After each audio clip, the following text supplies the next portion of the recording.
And I'm just going to go and play that when I get home tomorrow. I'm not going to get to play games tonight. God damn it. So yeah, I've been plugging away at Mad Max. That's kind of a nice little fun thing in the background. But the big one this week has been This War of Mine, The Little Ones. Mm-hmm. Are you familiar with this, Govinda? No. It's like a side-scrolly something. You play as civilians during a war. That's right. It's a very interesting game. And it's really starting to affect me. Is it though? No, it really is. Like, is it? Yeah, it really is. Like, I think this might be a very, very important video game. It's, so what you're doing is, you're a group of survivors, and similar to like XCOM, Enemy Unknown, you sort of like are building out this house that you see from like a side view.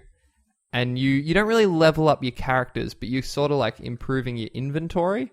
And in the same way as in a game like Don't Starve, you're sort of like trying to wait out what's happening.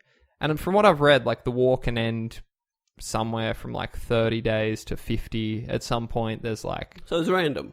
Yeah. When the war actually is completed. Yeah, it's super random. Like sometimes you can start in the middle of winter. Like winter comes and like then you need to be able to like...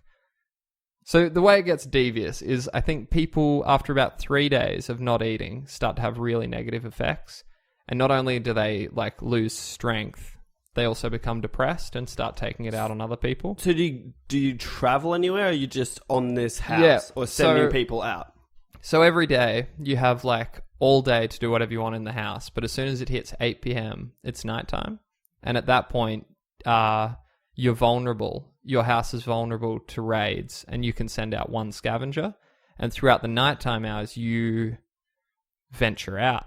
And this is where shit gets really real, because a lot of the targets, a lot of them are civilian. Like, it's just you and other, like, poor wretches stuck in a war zone. You might try and, like, steal from the military, and they're, like, sort of bad guys, but it just becomes this thing where, like, I'm, like, 15 days in, alright? And I wrote down the names because it's important.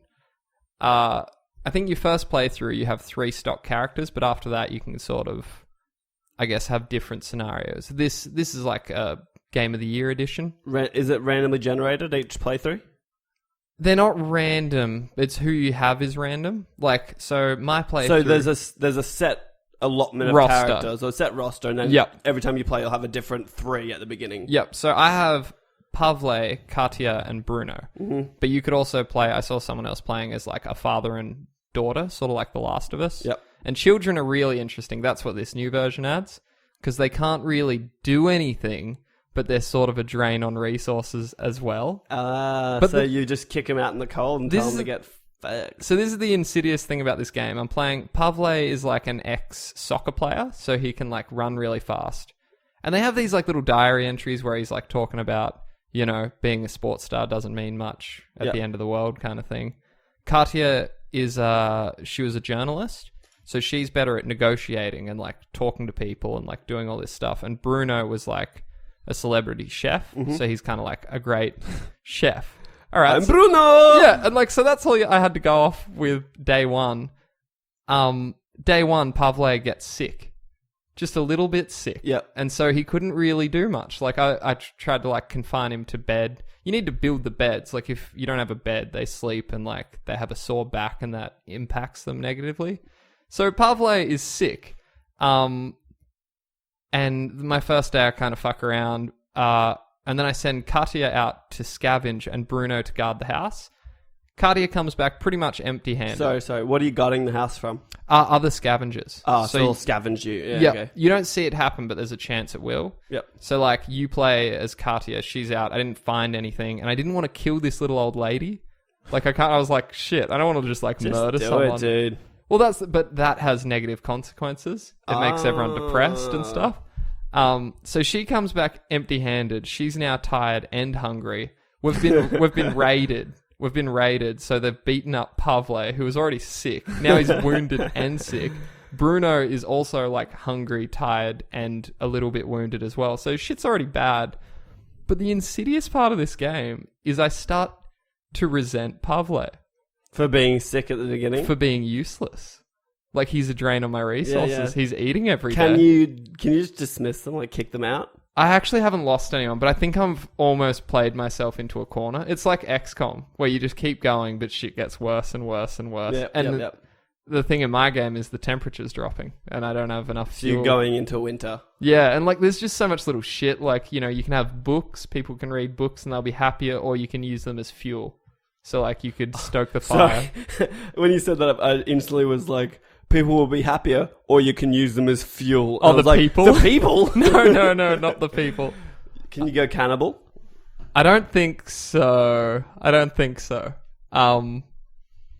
But yeah, it's a pretty interesting game. I'm down. So just to be clear, you only ever are looking at the house until you raid someone else's house, and then you're looking at that house. Do you have control of that, or just passive 100%. Observer? It's like a 2D stealth game. Then you can like peek through locks. You make sound. You need to like steal. You can murder them, which is really interesting. This sounds cool. It's fucking one of the darkest games I've ever played. It's funny too because.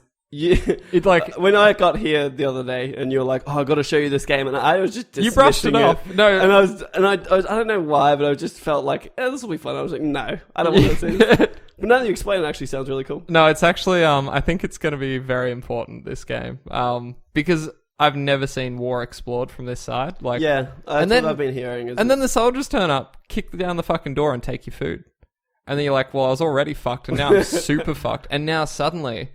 The little old lady and her son at the end of the street starting to look a little more appealing to like raid them to eat, even if it's gonna, because like you people can kill themselves if they become too depressed and they just can't make it. Like, so this game is like fucking day cycles. Yeah. So you've got like no control during the night. You have complete control every night. But you only have the scavenger. So you send out one scavenger per night. Every night, yeah. Oh, okay, and then while they're out scavenging, your house is just kind of up for grabs. Yeah, but you can like board up the windows, you can arm the people that stay behind, but you don't find out what happens until the scavenger. I just want to point out, this sounds like the game that you were thinking of making last week. Yeah, I wish, it's just the 2D. It's really nice. It's got a cool art style. It's just, again... Yeah, I was looking it up on the PSN as you were talking about it. It's oppressively bleak. And I haven't even had a child. Apparently that's a whole nother thing, because you got to keep them entertained. And I've done my Deep Silver. Yeah. Dead Island dudes. Yeah, apparently. It's... Whoa. I watched some, like, creator interviews, and they're like, apparently some of the dev teams survived, like, the Kosovo War in the 90s. So this is, like... You can close to home. You can really tell, like, and it gets to the point where... So there's random shit too. You might wake up one morning, these two little boys are on the front door. And at first I was like, they're going to fucking rob me. They're two children. But instantly you have no trust. Yeah, instantly. And they were like, our mother's sick, she's dying. Do you have any medicine? And I was like, no, because I actually didn't. And then they came back a couple days later and they're like, no, seriously, she's dying. Like, we're going to be on the street. Like, if there's anything you can do, will you help me? And I... still didn't have some. Actually, you know what happened? Someone was wounded and I gave them the medicine. So I didn't have any to give them, but I fully intended to. And then a few days later, they came back and I've had to like send one of my characters. I was like, I've got to help them. So I sent one of my characters out onto the streets to try and take the mother to a hospital and try and get some help for her. And I'm still waiting to see what happens with that. Like, that's where I stopped. But then at the same time, there's traders. Like a trader might turn up, and I've got this one fucking chick downstairs. She's rolling cigarettes, and I'm also distilling moonshine. Like, one guy's a smoker, so he's happy if he's smoking, but they're also really good to trade. Yeah. So I'm trading currency. Yeah, I'm trading that for like raw food and fresh water. And at the same time, like, you can try and purify water, but that's a whole fucking thing. Oh wow, it's a great game. It's I will say, I feel like it was a little bit pricey. Yeah, that was my thought just as I looked at it now. Yep. Because like as deep as it sounds, as soon as you compare it to Don't Starve, yeah, it's a little bit like I was like, that. it shouldn't be more than $25. In Australia, it's a $40 game, and it sounds like it's more like a $40 game. So, but I mean, yeah, apparently it's like, because it's so random, there's a lot of replay. Yeah, my trepidation is I enjoyed the. I'm going to Don't Starve now. Yeah, it's very apt. That's very similar. I enjoyed Don't Starve to a point, and then I kind of just didn't care. Like, I never got through a winter. I just kind of... I didn't either. It was very surface level playing that game. I was like, at its core, I enjoy what this is. Yep. But there's something that's just not wanting to go through the rigmarole of the beginning every time. Single time. You can boost that, but it sucks. But it's just, I don't know, it got to a thing where I was like, all right, I've died 10 times. I really want to start from nothing again. Yep. You know, so... I can't wait until we can I'm a play little that. bit... I'm thinking I might leave this until it's cheaper. Like it'll be on sale. It'll be on sale, or I guarantee a PS Plus game at some point. This, actually, now that I think about it, I wanted that to be a talking point. What? The PS Plus games of late. Oh, we'll save it for next week, maybe. Because No, are they out? Oh, yeah, let's just hijack the talking point later. I was thinking we'd hijack that talking point later and we push the later one for next week. We should get into some news. Yeah, no, it's definitely time. I was going to say that also. It's time for the news we care about. That's right. You know what that means, Kale? I do. Sony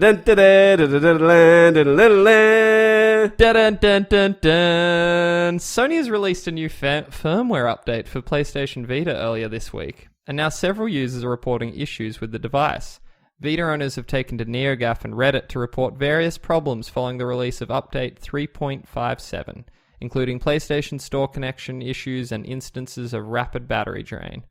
Kotaku's Jason Schreier ran into similar issues when attempting to connect to the PSN, being presented with a please wait screen for nearly 10 minutes before finally giving up. He also noticed his Vita's battery appears to be draining faster than usual. This is my fucking world this week, Govinda. This isn't affecting you, but it is ruining me. I tweeted about it. No, it's affecting me, but not the PlayStation Store. I can still access that. Wait, the battery drain? The battery drain is, yeah. And I've noticed it because I can usually turn my Vita to sleep.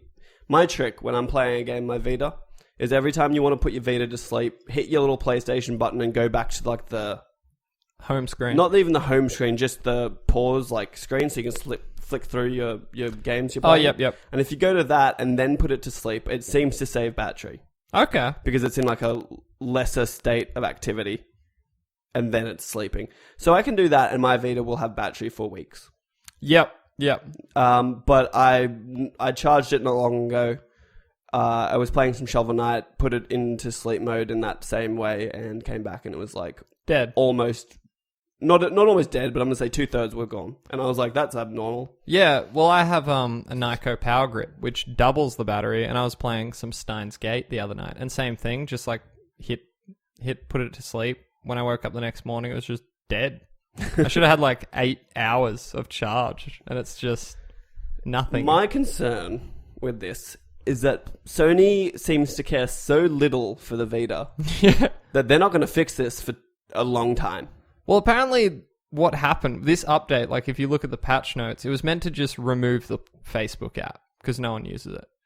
Apparently that was it. They must have done something else in the background, like the age-old stability update. Yeah, like they've fucked it, truly. Like, although I will say for the PlayStation faithful out there, I did manage to connect to the PSN last night.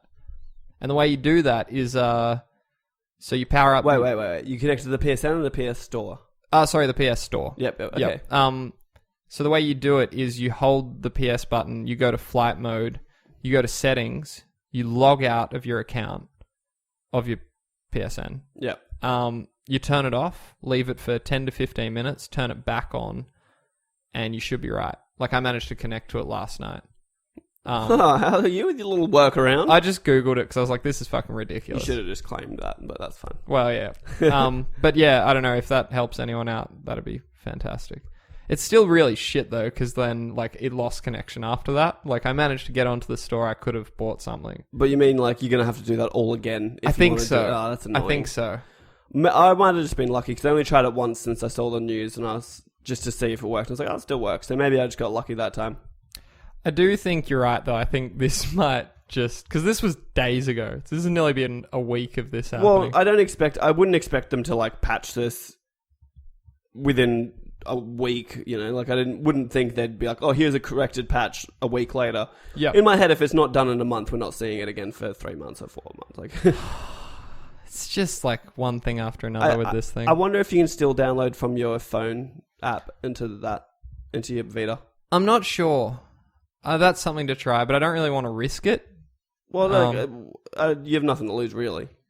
Except money and dignity. Well, you wouldn't lose money. You just wouldn't be able to play the game until you connect it again. And you got a little workaround. Unacceptable. Ah. You know what's funny? Actually, What? while we're